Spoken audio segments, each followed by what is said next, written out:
Good evening friends. Path creator academy में आपका स्वागत है। मैं संजीव आपका वेलकम करता हूँ पाथ क्रिएटर एकेडमी पर। ये हमारी सीरीज़ जो है इसका 17 पार्ट है, जिसमें हम जीके, जीएस, साइंस और एमपी जीके और करंट अफेयर डिस्कस कर रहे हैं। इससे पहले हम इसके 16 पार्ट डिस्कस कर चुके हैं। यदि आपने पिछले 16 पार्ट नहीं देखे हैं तो मैं आपसे रिक्वेस्ट करूँगा कि पहले आप इन 16 पार्ट को देखिए, फिर इस 17 पार्ट को देखिए। विदाउट टाइम वेस्ट हम आते हैं पहले नंबर क्वेश्चन पे। भारत के किस पड़ोसी देश को अरबों ने सेरेंडीव कहा था? तो जो अरब लोग थे उन्होंने सेरेंडीव किसको बोला था? उन्होंने श्रीलंका को सेरेंडीव बोला था। ऑप्शन नंबर 2 इसका करेक्ट आंसर हो जाएगा। ठीक है ना। अगला क्वेश्चन देखिए, आंध्र प्रदेश में तिरुपति मंदिर में किस देवता की पूजा की जाती है? तो बालाजी भगवान है, जो कि आंध्र प्रदेश में तिरुपति बालाजी के नाम से फेमस है। तो वहाँ पे बालाजी की पूजा की जाती है। ऑप्शन नंबर 4 इसका करेक्ट आंसर हो जाएगा ना। अगला क्वेश्चन है, कपिल धारा, मानधार, दुग्ध धारा में क्या समानता है? तो ये आपको धारा धारा जहाँ पर लिखा मिल रहा है, ये सारे के सारे झरने हैं। क्या है? ऑल आर वाटरफॉल्स, सारे के सारे झरने हैं जो कि नर्मदा रिवर पर हैं। ठीक है। अगला क्वेश्चन देखिए, अरुंधति भट्टाचार्य किस बैंक की प्रथम महिला अध्यक्ष हैं? तो अरुंधति भट्टाचार्य जो है वो state bank of India SBI की प्रथम महिला अध्यक्ष थी। ऑप्शन नंबर 3 इसका करेक्ट आंसर हो जाएगा। नर्मदा नदी पर सबसे बड़ा बांध है, तो कौन सा बांध है नर्मदा नदी पर? सरदार सरोवर। ऑप्शन नंबर 4 इसका करेक्ट आंसर हो जाएगा। ऑप्शन नंबर 4 इसका करेक्ट आंसर हो जाएगा ना। अगला क्वेश्चन देखिए, केंद्रीय मंत्रिमंडल ने नई राष्ट्रीय स्वास्थ्य नीति का खालिस्तान में अनुमोदन किया। 2017 में इन्होंने अनुमोदन किया, 2017 में नई स्वास्थ्य नीति आ चुकी है अब 2017 से। ठीक है, ये 2017 का करंट अफेयर का क्वेश्चन है। भारतीय रिजर्व बैंक के गवर्नर कौन है? देखिए ये भी करंट अफेयर का क्वेश्चन है। जैसे कि मैं पहले बता चुका हूँ, ये 30 नंबर नहीं है, 30 नंबर से भी ज़्यादा, 35 नंबर का जो तुम्हारा जीके, जीएस, करंट अफेयर ये सब मिला के आता है। तो इसमें सिर्फ 5 से 7 क्वेश्चन तो तुम आपके 5 मैक्सिमम 5 से 6 क्वेश्चन जो तुम्हारे करंट अफेयर से आते हैं, और 15 से 18 क्वेश्चन आपके साइंस से आ जाते हैं इसी 35 में। ठीक है, ये साइंस से हो गए, और 5 से 6 हो गए आपके करंट अफेयर से, और 4 से 5 क्वेश्चन हो गए आपके 4 से 5 क्वेश्चन हो गए आपके एमपीजीके से, और जो रिमेनिंग क्वेश्चन बनते हैं 8-10 क्वेश्चन, वो आपके करंट उस हिस्ट्री, जियोग्राफी और पॉलिटी को मिला के आ जाते हैं। ठीक है, तो भारतीय रिजर्व बैंक के गवर्नर, ये 2017 के पेपर हम डिस्कस कर रहे हैं, आपको पता होगा ये उसी की सीरीज चल रही है अभी। ठीक है, तो उसमें 2017 में उस समय रघुराम राजन थे, और आज की बात की जाए यदि 2021 की बात, तो इस समय शशिकांत दास जी हैं गवर्नर भारतीय रिजर्व बैंक के। ठीक है, ऑप्शन नंबर 3 इसका करेक्ट आंसर हो जाएगा। अगला क्वेश्चन, भारतीय जनता पार्टी के संस्थापक कौन है? संस्थापक मतलब जो फाउंडर कौन है? भारतीय जनता पार्टी पहले जनसंघ के नाम से जानी जाती थी। क्या? जनसंघ। तो ये इसकी स्थापना हुई थी 1951 में इसकी स्थापना हुई थी, है ना। तो उस समय इसके फाउंडर थे श्यामा प्रसाद मुखर्जी। ऑप्शन नंबर 3 इसका करेक्ट आंसर हो जाएगा ना। अगला क्वेश्चन देखिए, ओलंपिक खेलों में व्यक्तिगत पदक जीतने वाली पहली भारतीय महिला, तो फर्स्ट भारतीय महिला जो है वो साक्षी मलिक हैं, जिन्होंने व्यक्तिगत अपने लिए कोई पदक जीता था। ऑप्शन नंबर फर्स्ट इसका करेक्ट आंसर हो जाएगा ना। अगला क्वेश्चन देखिए, भारत में सर्वप्रथम पेट्रोलियम कहाँ से निकाला गया? देखिए आप रेगुलर इस वीडियो को अगर देख रहे हैं तो इससे पहले वाले एक क्वेश्चन आया हुआ था पहले वाले एग्जाम में कि सबसे पहला रिफाइनरी कहाँ पर है, तो वो डिगबोई में था। तो डिगबोई जो है ना वो असम के अंदर है। तो ये पूछ रहे हैं कि सर्वप्रथम पेट्रोलियम कहाँ पे निकाला गया, तो ऑब्वियसली डिगबोई में ही निकाला गया था, तो वहीं पे रिफाइनरी है। ऑप्शन नंबर फर्स्ट इसका करेक्ट आंसर हो जाएगा। ठीक है ना। अगला क्वेश्चन देखिए, निम्न में से किस जिले के गांव को क्लाइमेट स्मार्ट विलेज प्रोजेक्ट में शामिल किया गया है? तो एक प्रोजेक्ट चल रहा है क्लाइमेट स्मार्ट विलेज प्रोजेक्ट, तो इसमें किसको शामिल किया गया है? तो उसमें सतना जो है सतना डिस्ट्रिक्ट, इसको शामिल किया गया है। ठीक है, ऑप्शन नंबर 3 इसका करेक्ट आंसर हो जाएगा। ना अगला क्वेश्चन देखिए, भीम बेटिका गुफाएं किस जिले के अंदर है? तो भीम बेटिका की गुफाएं जो है वो एक्चुअली में रायसेन डिस्ट्रिक्ट में आती हैं। कहाँ पर आती हैं? रायसेन। और जो सांची जो स्तूप है वो भी रायसेन डिस्ट्रिक्ट के अंदर आता है। ठीक है, उज्जैन एक अलग ही अपना शहर है, ग्वालियर अलग ही शहर है। तो इसका करेक्ट आंसर हो जाएगा ऑप्शन नंबर 4, इसका करेक्ट आंसर हो जाएगा। नाउ अगला क्वेश्चन है, भारत की खोज के लेखक कौन है? द डिस्कवरी ऑफ इंडिया किसने लिखी थी? तो ये जवाहरलाल नेहरू, ऑप्शन नंबर 3 इसका करेक्ट आंसर हो जाएगा। नाउ अगला क्वेश्चन देखिए, 16वीं शताब्दी के अंत में बादशाह अकबर द्वारा शुरू किए गए धार्मिक आंदोलन का नाम? तो 16वीं शताब्दी जब चल रही थी उस समय अकबर ने शुरू किया था दीन इलाही धर्म का शुरुआत की थी। ठीक है, ऑप्शन नंबर 3 इसका करेक्ट आंसर हो जाएगा। पूरे कार्यकाल के लिए राज्यसभा में चुना जाने वाला सदस्य की अवधि होती है, तो उसकी मैक्सिमम अवधि होती है 6 वर्ष, 6 साल होती है। जैसे लोकसभा में 5 वर्ष रहती है, वैसे ही राज्यसभा में 6 वर्ष होती है। ऑप्शन नंबर 4 इसका करेक्ट आंसर हो जाएगा। ना अगला क्वेश्चन देखिए, भारतीय रक्षा एकेडमी, नेशनल डिफेंस एकेडमी, ये कहाँ पर स्थित है? देखिए ये तीसरी या चौथी बार रिपीट हो रहा है क्वेश्चन, ये महाराष्ट्र के अंदर है। ऑप्शन नंबर 4 इसका करेक्ट आंसर हो जाएगा। मैकमोहन रेखा खालिस्तान एवं खालिस्तान की सीमा बनाती है। तो मैकमोहन जो रेखा है वो भारत और चीन के बीच की सीमा बनाती है। भारत और पाकिस्तान के बीच की सीमा को रेड क्लिफ बोलते हैं।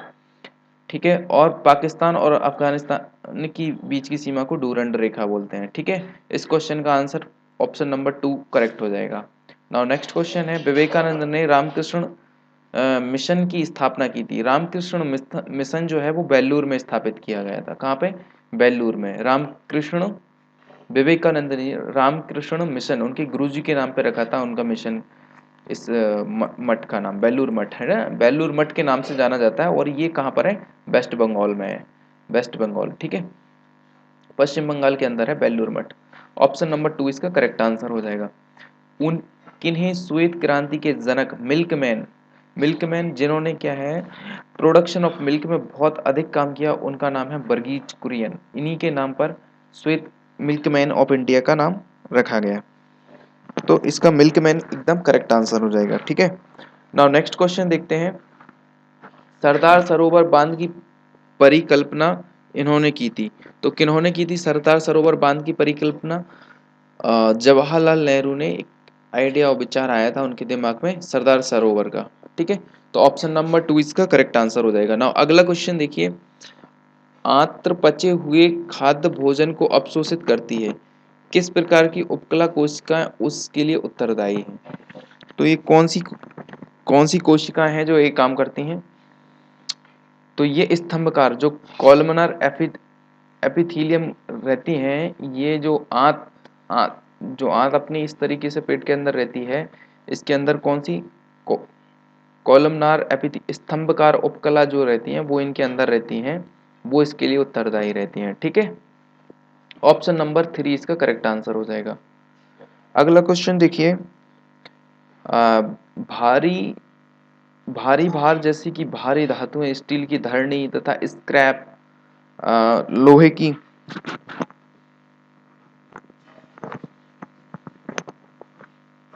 लोहे की धरनी, स्क्रैप, लोहे की वस्तुओं को लोडिंग व अनलोडिंग उद्देश्यों के लिए उठाने तथा परिवहन हेतु प्रयुक्त होने वाले चुंबक निम्न कहलाता है।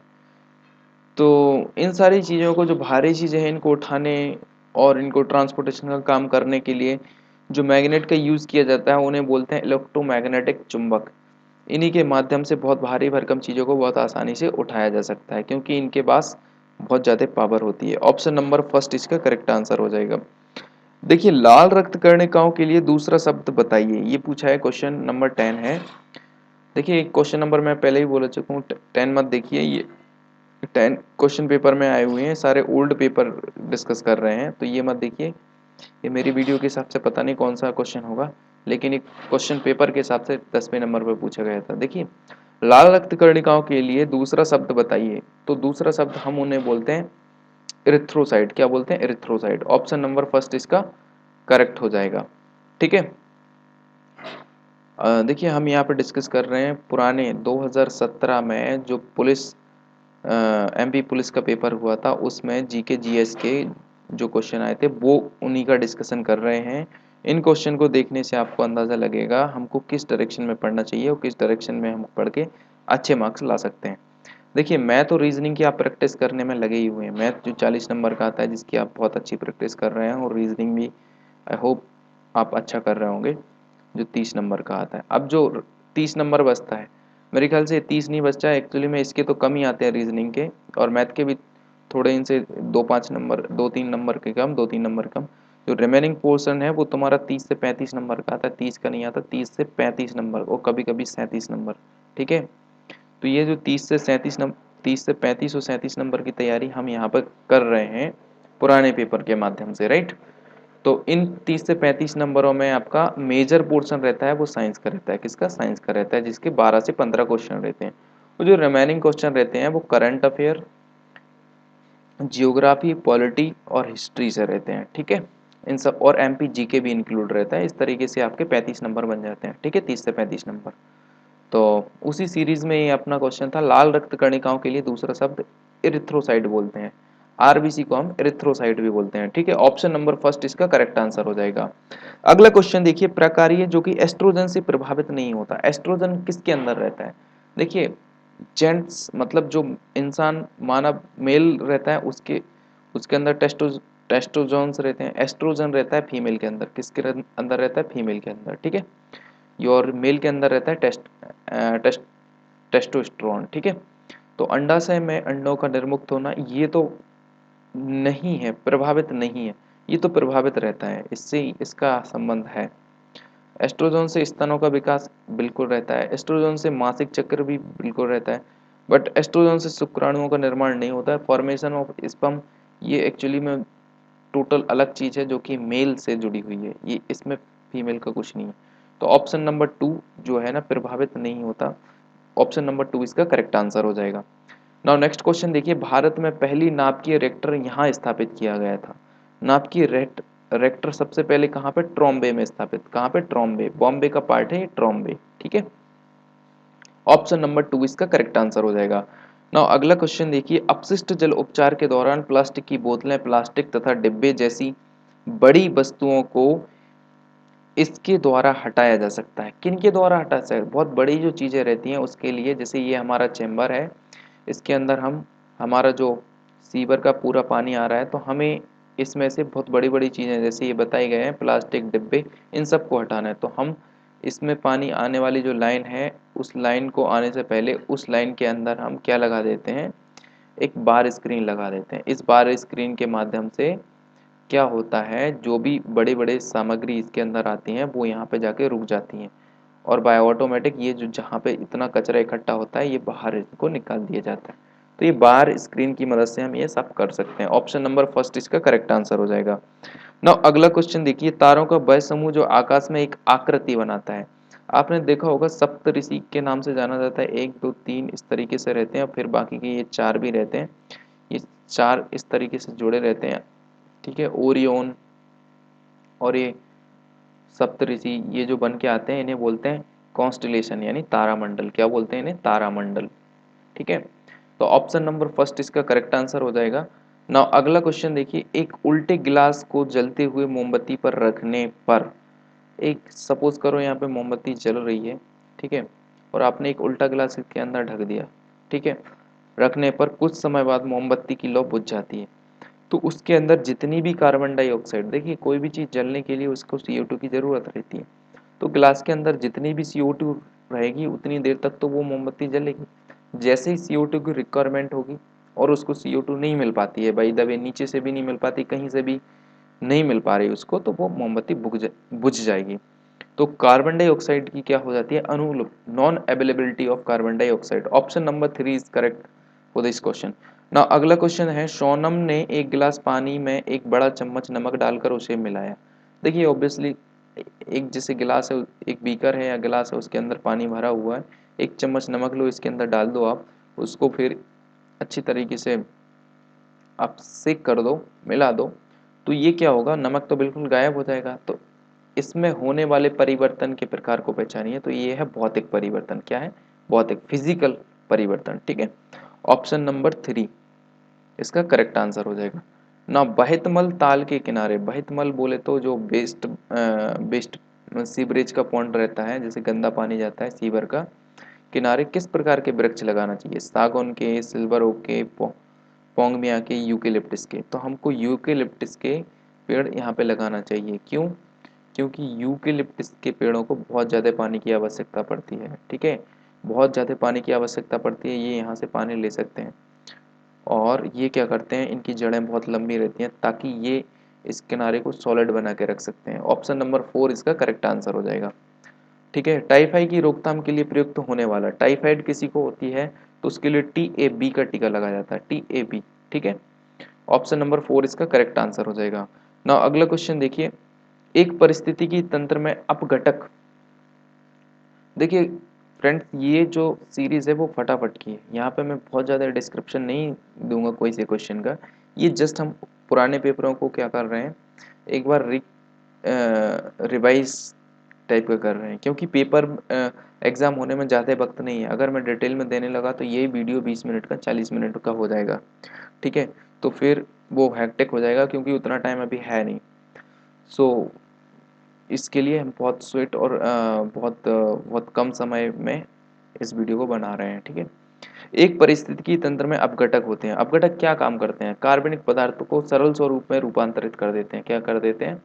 अपघटक जैसे इसके जिसे हम डिकम्पोजर भी बोलते हैं। जैसे एक सड़ा हुआ कोई या फिर मरी हुई गाय या कोई पशु है, उसको डिकम्पोजर कौन होता है? जैसे चील हुआ और छोटे छोटे जीवाणु हुए, तो वो क्या करते हैं, उसको खाने के बाद उस जो गंदगी रहती है उसको ख़त्म कर देंगे कि नहीं। तो कार्बनिक पदार्थों को सरल स्वरूप में रूपांतरित करते हैं। कौन क्या करते हैं? परिस्थिति तंत्र में अपघटक, अपघटक का काम रहता है। ठीक है, तो ऑप्शन नंबर 3 इसका करेक्ट आंसर हो जाएगा। नाउ नेक्स्ट क्वेश्चन देखिए, निम्न में से कौन सा एक संरक्षित क्षेत्र नहीं है? संरक्षित मतलब नॉट प्रोटेक्टेड एरिया। तो चिड़ियाघर एक प्रोटेक्टेड एरिया नहीं रहता, बाकी अभ्यारण्य में प्रोटेक्ट पूरी तरीके से प्रोटेक्शन रहता है, नेशनल में तो और ज़्यादा रहता है, जैव मंडल में भी रहता है। ठीक है, ऑप्शन नंबर 3 इसका करेक्ट आंसर हो जाएगा। ऑर्थोपोडा का अर्थ रहता है, ऑर्थोपोडा का मतलब होता है जॉइंटेड लेग। जो पैर जो जुड़े रहते हैं उन्हें बोलते हैं जॉइंटेड लेग। एक लेग इधर भी जुड़ा है इस कीड़े का और एक लेग। ऑर्थोपोडा में वो जीव आते हैं जिनका धड़ अलग रहता है, सर अलग रहता है और बाकी पोर्शन 3 पोर्शन में भाग बटा रहता है। ये धड़ अलग है, पिछवाड़ा मतलब ये पीछे का पोर्शन अलग है और ये बीच का पोर्शन अलग है। इस तरीके से जो जीव जंतु आते हैं, जैसे कि बिच्छू हो गया, केकड़ा हो गया, इस तरीके के जीव जंतु ऑर्थोपोडा में आते हैं। तो इसमें से केवल बर्ड पूछा है, ऑर्थोपोडा का मतलब क्या रहता है? तो जॉइंटेड लेग जिनके रहते हैं उन्हें बोलते हैं ऑर्थोपोडा। ऑप्शन नंबर 2 इसका करेक्ट आंसर हो जाएगा। नाउ नेक्स्ट क्वेश्चन देखिए, बाह्य हार्मोन जो पुरुषों में गौण लैंगिक लक्षण के विकास को नियंत्रित करता है, तो उसे बोलते हैं टेस्टोस्टेरोन, टेस्टोस्टेरोन बोलते हैं। जो कि ये बताता है कि जो मेल है वो कितना यंग हो चुका है। इस तरीके के जो हार्मोन्स रहते हैं उनको नियंत्रण करने का काम करता है टेस्टोस्टेरोन। ऑप्शन नंबर फर्स्ट इसका करेक्ट आंसर हो जाएगा। इसी तरीके से ये पार्ट 17 हमारा फिनिश होता है। आई होप आपको ये वीडियो बहुत पसंद आ रहा होगा। आप इस वीडियो को बहुत ज़्यादा शेयर करिए उन लोगों के साथ जिनको इनकी बहुत ज़रूरत है। और अगर आपको ऐसे ही वीडियो को रेगुलर अपडेट चाहिए तो पाथ क्रिएटर एकेडमी को आपको सर्च करना पड़ेगी और उसको सब्सक्राइब करना पड़ेगी और बेल आइकॉन को भी प्रेस कर दीजिए ताकि आपको रेगुलर अपडेट्स इसके मिलते रहें। Thank you very much.